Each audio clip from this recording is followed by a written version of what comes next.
Hello everyone and welcome to another video. Now today we've got another AliExpress special. This time it's the Intel CC150. This CPU cost me £50, roughly $60, and features 8 cores, 16 threads and a 3.5 GHz clock speed. Interestingly, there's no turbo. This thing is clocked at 3.5 GHz and that's it. What you see is what you get.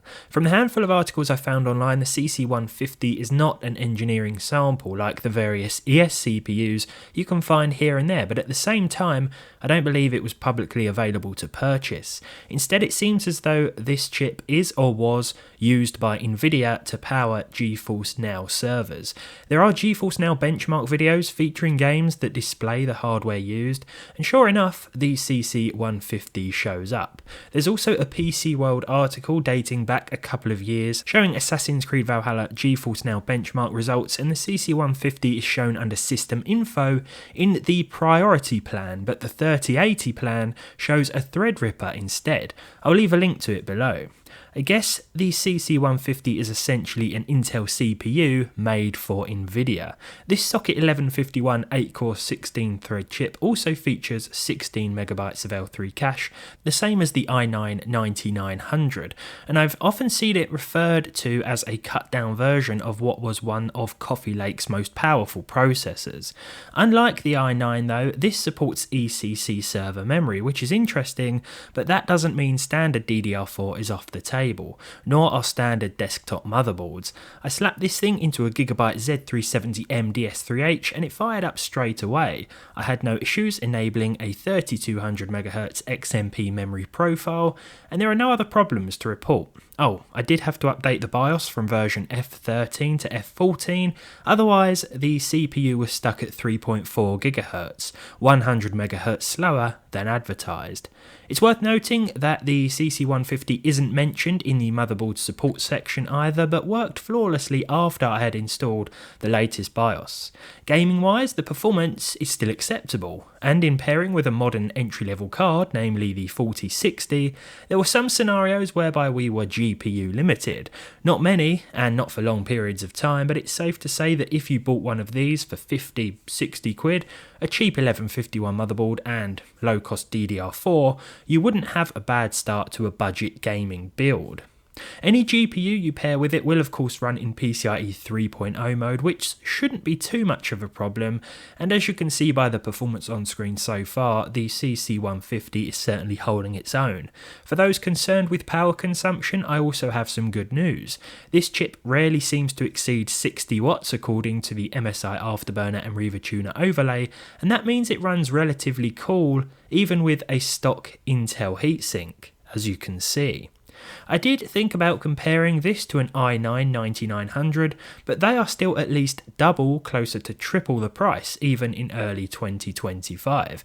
Investing in the 1151 platform these days isn't the best idea as it is, let alone spending near 200 notes on a half a decade old CPU. Instead, I also tested the i5-8400, a 6-core Coffee Lake chip, albeit one with turbo boost, that can be picked up for about half the price of the CC150. I've also thrown in some comparisons to a newer i3, the 12100F to be specific, which has 4 cores and 8 threads, just to see how a modern entry-level processor compares to an older, higher-end offering.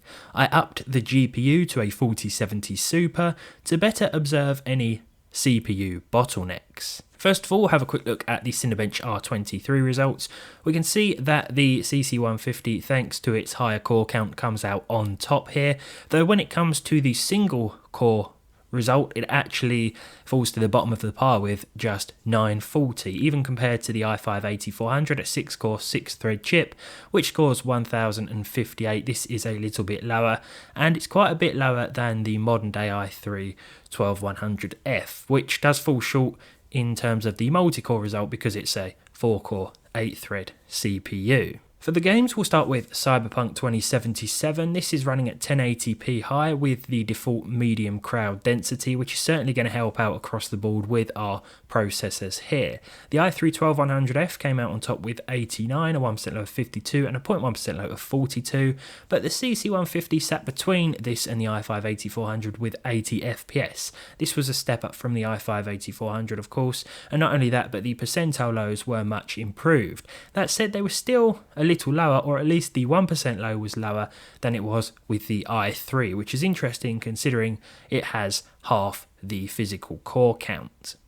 Counter-Strike 2 is an interesting one because the CC150 fell to the bottom of the pile, 168 FPS on average. This was actually beaten by the i3 and the i5, which for some reason came out on top with 185 FPS on average. Perhaps it's just the weak single core performance that's throwing it to the bottom of the pile here, and for the i5-8400 to do better, well, that is an interesting result indeed. Call of Duty Black Ops 6 1080p with the balanced preset and nothing else changed saw the CC150 come back out on top, probably thanks to the higher core and thread count, 118, so it absolutely smashed both the i5-8400 and 12100F here with the benchmark run. Not only that, but the percentile lows were a lot better as well. Definitely a more consistent experience with this CPU. Not bad for £50. I tested 5 games in total, so we have 2 more results here. The first being Red Dead Redemption 2, where the CC150 came out on top once again, but this was closely followed, very closely followed in terms of an average, by the i3-12100, 115 FPS. The percentile lows with this were a little worse. Of course, the i5-8400 came in bottom again, but I still think for a 6-core, 6-thread CPU, it's still a pretty decent result with 94 FPS overall, and some consistent percentile lows considering we are using the benchmark run, the majority of which takes place in Saint-Denis, a busy city which is more intensive on processor cores. So let's move on to our final result. Stalker 2 1080p medium. The 12100F came out on top again with the highest average, 77. The 1% low suffered a bit, but it was more consistent when we take into consideration that 0.1% figure.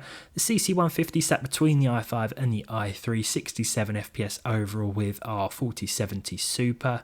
But it did suffer a bit in terms of that 0.1% low. Now, to conclude, and for the money, I think the 8-core 16-thread CC150 makes for a tempting choice.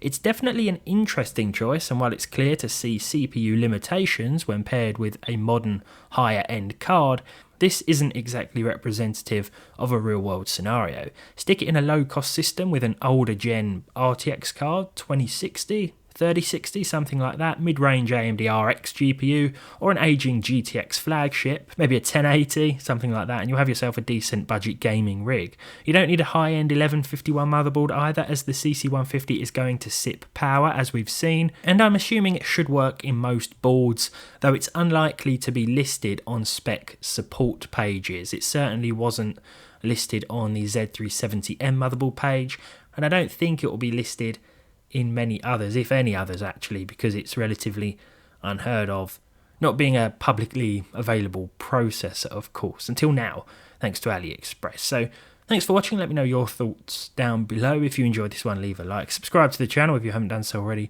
and you want to, of course, and hopefully I'll see you all in the next one.